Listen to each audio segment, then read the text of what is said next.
तर सर्वांना सर्वात पहिले ओम साईराम आणि शुभ सकाळ. तर सर्वांचं स्वागत आहे आजच्या माझ्या व्लॉगमध्ये. तर चला आज आपण थोडंफार गप्पा गोष्टी करू आणि सोबत स्वयंपाकही करू.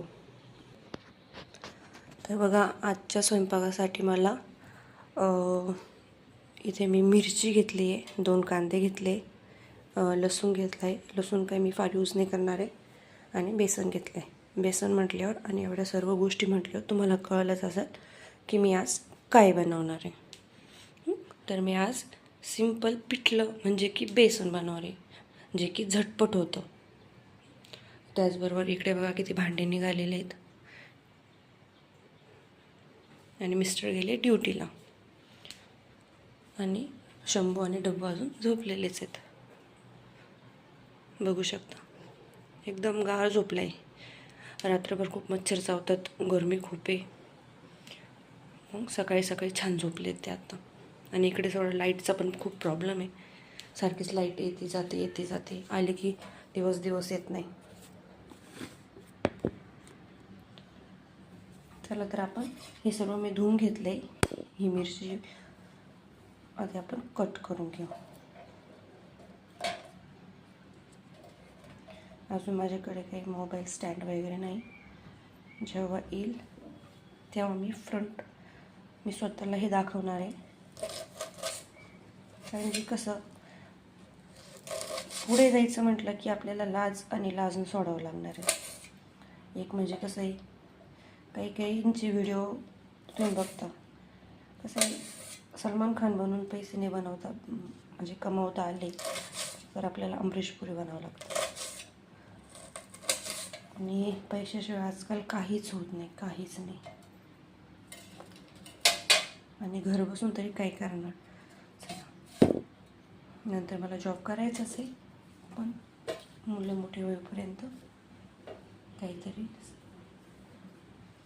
मिरची इथे मी कट करून घेतली आहे.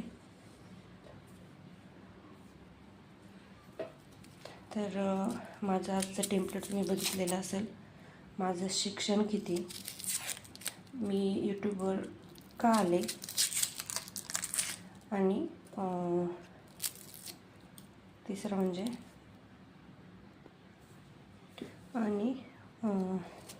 म्हणजे मी जॉब का सोडला. मी विसरली होती माझं टेम्पलेट, मी परत जाऊन आले. काय ना, माझं म्हणजे लग्नाच्या आधी खूप मेमरी शार्प होती. म्हणजे की मला ना असं पाठ केलेलं जे की मी पहिलीचंसुद्धा सांगू शकत होते, 10वीचंसुद्धा सांगू शकत होते. पण ना लग्न झाल्यापासून खूप असे मंद झाले. आणि त्यातल्या त्यात मुलं झाल्यापासून ना खूप मी मंद होत गेली. मलाच कळत नाही. अक्षरशः मला आत्ता 2 मिनटापूर्वी काय झालं नाही हे आठवायलासुद्धा खूप वेळ लागतो. काय माहीत का, म्हणजे मला डिलिव्हरीमध्ये थोडंसं डोक्याचा पण प्रॉब्लेम झाला होता.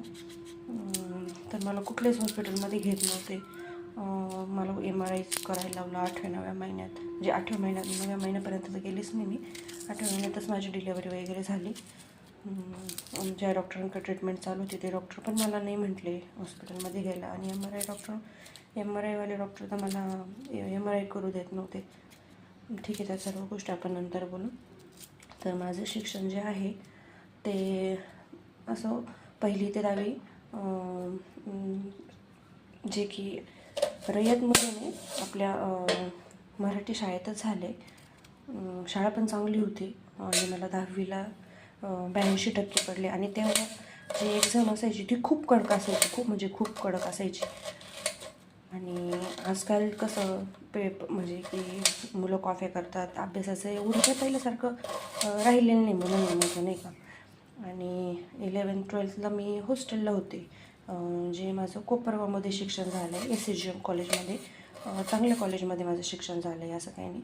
आणि कॉलेजही खूप स्ट्रिक्ट होतं. 11वी-12वी मी हॉस्टेलला होती. आणि नंतर मग मी BSc केलं. मला खरं तर फार्मसीला जायचं होतं, पण सोबत कोणी नव्हतं. आणि कसं आई-बाप पाठवत नव्हते त्यामुळे मग माझी फ्रेंड होती, तिने BScला घेतलं. मग मलाही BScलाच घ्यावं लागलं.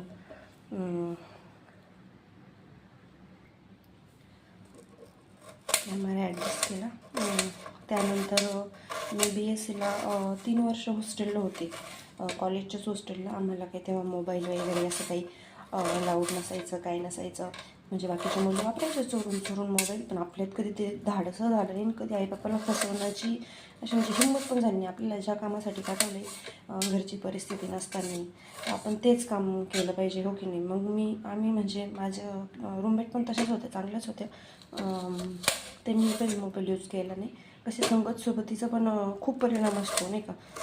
मग एक तर माझी खूप म्हणजे लहानपणाचीच मैत्रीण होती माझ्यासोबत, त्यामुळे मला काही असं फारसं कॉलेजचं काही असं त्रास वगैरे झाला नाही. आणि मग कॉलेज असायचं 11 ते 5 वाजेपर्यंत. कधी कधी प्रॅक्टिकल्स असायचे, मध्ये प्रॅक्टिकलमध्ये खूप टाईम होऊन जायचा.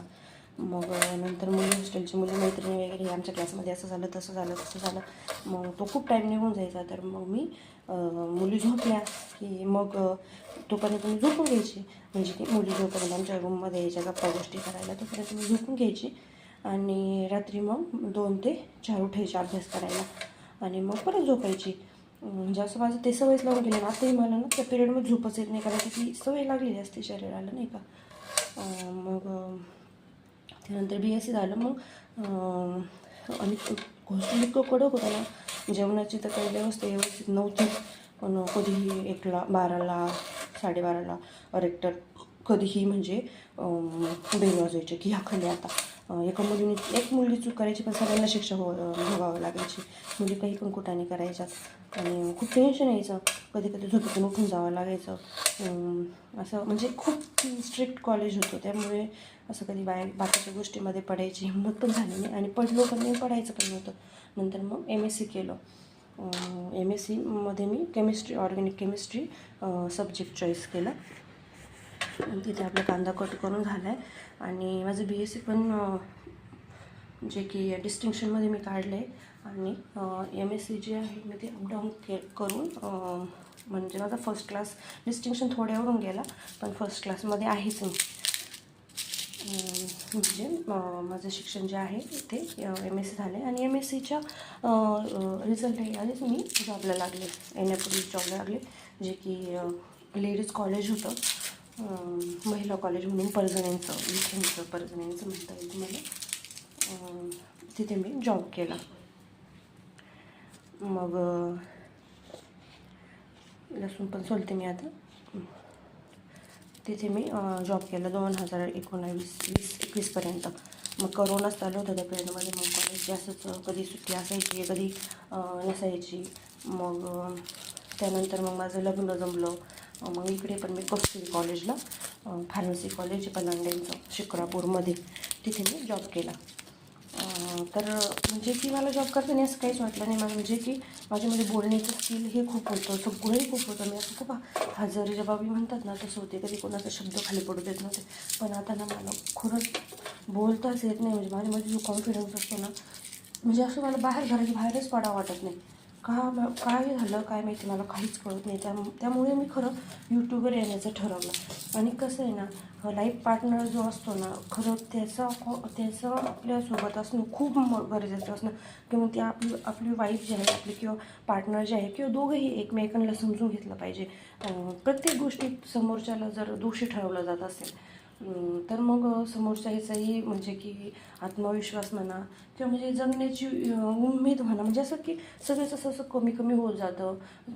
तो समोरचा व्यक्ती ॲव्हरेजमध्ये यायला लागतो. म्हणजे की मला तुम्हाला सांगता येत नाही आहे, पण कसं आपण आपला सर्वात महत्त्वाचा लग्नानंतरचा जो कोणी असतो तो हजबंड असतो. आणि हजबंडच्या सपोर्टशिवाय काहीच होत नाही. तर कसं आहे, मी घरात 2 मुलांना सांभाळते आणि वादविवाद प्रत्येक नवरा बायकोमध्ये असतात. आणि जेव्हा आपल्याच मिस्टरांकडून आपल्या बायकोची त्याच्या डोळ्यादेखत होणारी धावपळ ही कळते की ही मुलगी, आपली बायको आपल्या 2 मुलांना सांभाळते दिवस रात्र, एकटी दोघांची वेळा बरोबर नाही, काही नाही. आणि एका मिनिटात मला नवीन टास्क येतो. मग तरीही भांडणामध्ये मला एकदा बोलले गेले की तुझ्या कामाची किंमत 0 आहे. आणि असंही व्हायचंच की मी जॉब करतो. मग चला म्हटलं आता आपण यूट्यूबवर येऊ. घरात बसून तरी काही करू नये, मला 2 मुलांना सोडून कुठं जावं लागते. तर चला घरात बसून आपण काहीतरी करून दाखवू असं माझं खूप म्हणजे खूप. मी एक रात्री खूप विचार केला. तर म्हटलं चला काय आता काय करणार मी तरी. मी आता जॉब करणारच होते, दादू मोठं झालं, पण माझी प्रेग्नन्सी राहिली. मला सर्व म्हटले की गोळ्या घे गोळ्या घे, पण माझ्यात नाही हिंमत झाली ती. कसं मी माझ्या स्पोर्टचा गोळा मारायचा. मग मी ती काही हिंमत केलीच नाही. मग मी माझ्या दुसऱ्या बाळाला पण होऊ दिलं. आणि मग त्या कारणास्तव मी खरं यूट्यूबवर आलेली. आणि जॉब मी का सोडला, मला इथे शिक्रापूरला लग्नानंतर आता आपण हे टाकून घेऊ एक मिनटं बघा. सकाळी पोळ्या केल्या मी, त्याच तव्यावर मी आता पिठलं बनवून घेते. तवा बघू शकता माझा कसा झाला आहे. आणि तो असाच होणार आहे, कारण की मला उठल्यावर चहासोबत तुपामध्ये पोळी लागते. आणि मी काय माझ्या मिस्टरांची बुराई नाही करत आहे. माझे मिस्टर खूप खूप खूप चांगले आहे, जे की मला खूप जीव लावतात. पण भांडणं प्रत्येक घरात होतात. पण मला त्यांच्या मनाला समजायचं आहे की ते जॉब करतात आणि खरंच घरात बऱ्याच गोष्टी अशा असतात की आपल्याला आपला हातभार पुरत नाही त्या गोष्टींना, नाही का. एवढ्याशा पेमेंटवर काय होणार. समोरच्या व्यक्तीलाही सगळ्याच गोष्टी प्रेशरमध्ये असतं. कंपनीचं टेन्शन, घरचं टेन्शन, मुलांचं टेन्शन. आणि त्यात बायकोनी असं बोलल्यावर किंवा भांडण झाल्यावर तो व्यक्ती झटकीपट काहीतरी बोलून जातो. ठीक आहे, मी तेल घेतलं आहे, जिरे टाकले, त्यामध्ये ते मी लसूण टाकते. आणि मी जॉब का सोडला, मला शिक्रापूरमध्ये मी कस्तुरी कॉलेजला लागलेली होती. आणि कस्तुरी कॉलेजला मला HODचं हे पण दिलेलं होतं, अधिकृत डॉक्युमेंट्स पण येणार सर बोलले होते. आणि तेव्हा खूप आय टीचा क्लास. मग माझे मिस्टर बोलले की कर तू. आणि मी त्यात केलं, पण मी त्यात खूप छान असा प्रोग्रेस पण दाखवला की जे माझं फील्ड पण नव्हतं. आणि मला म्हणजे की इंटरव्ह्यूचे कॉल पण यायचे. मी दिवस रात्र खूप अभ्यास केला. ते जावा, मॅन्युअल, ऑटोमेशन, ते सगळं मला खूप छान म्हणजे की यायचं. आणि मला कॉल पण यायचे. माझे 2 इंटरव्ह्यू क्रॅक पण झाले.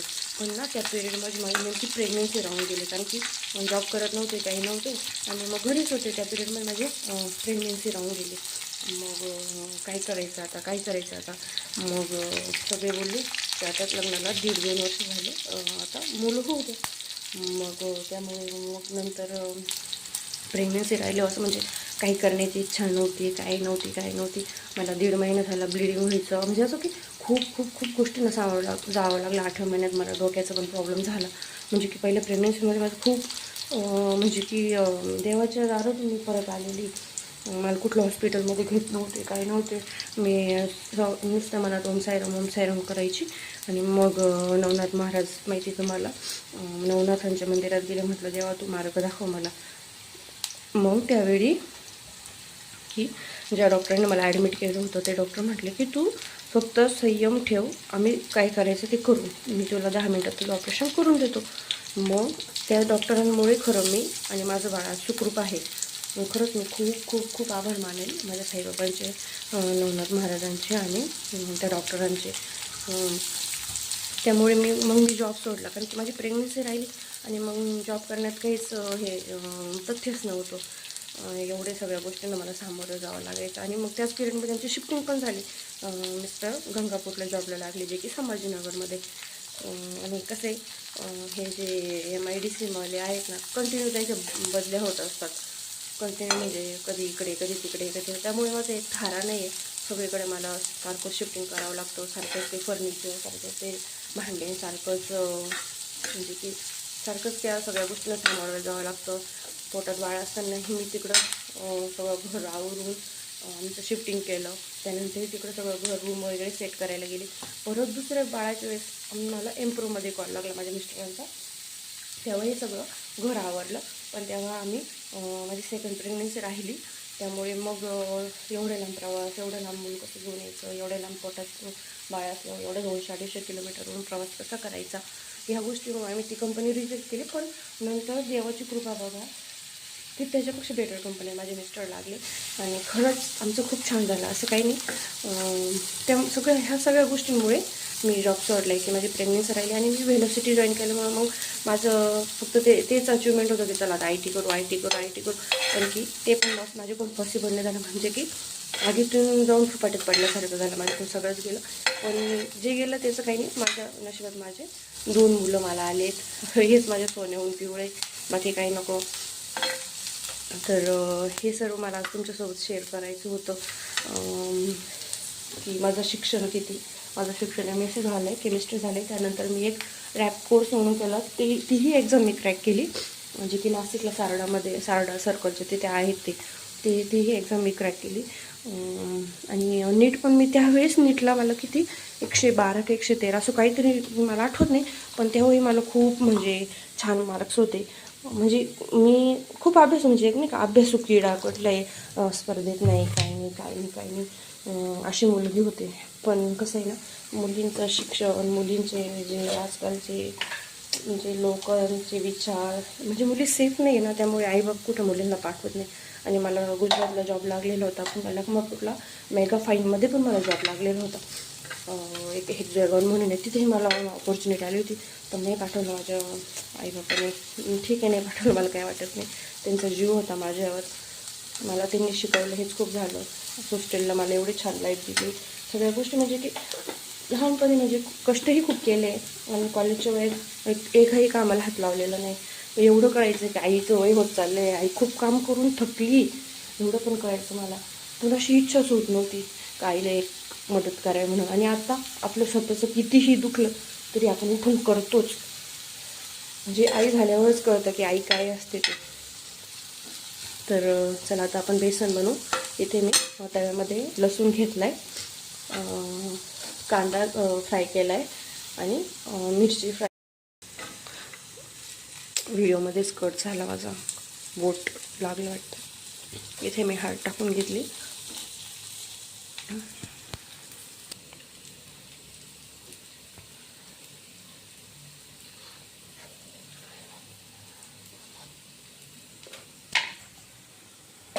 चला, कांदा बऱ्यापैकी फ्राय झाले. आता मी यात मीठ टाकून घेते थोडंसं आणि इकडे बेसनामध्ये मीठ टाकते. मला ना गोळ्याचं पिठलं जरा जास्त आवडतं.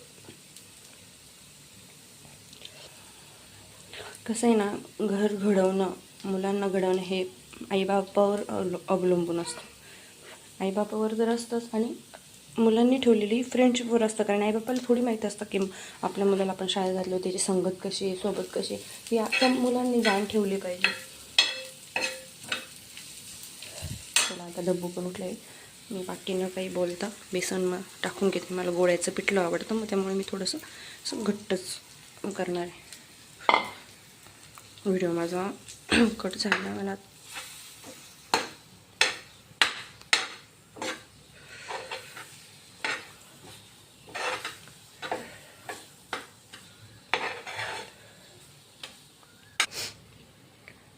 डब्बू उठला आहे. आता मी आपले साधं सिंपल बनवून घेते.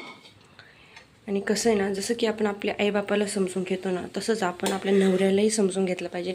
कारण की प्रत्येक मुलीचा नवरा हा तिचा काय बोलतात, तो एक सोन्याचा घडा घेऊन आलेला असतो असं नाही. कारण की काहींची परिस्थितीप्रमाणे पण वागलं पाहिजे ना.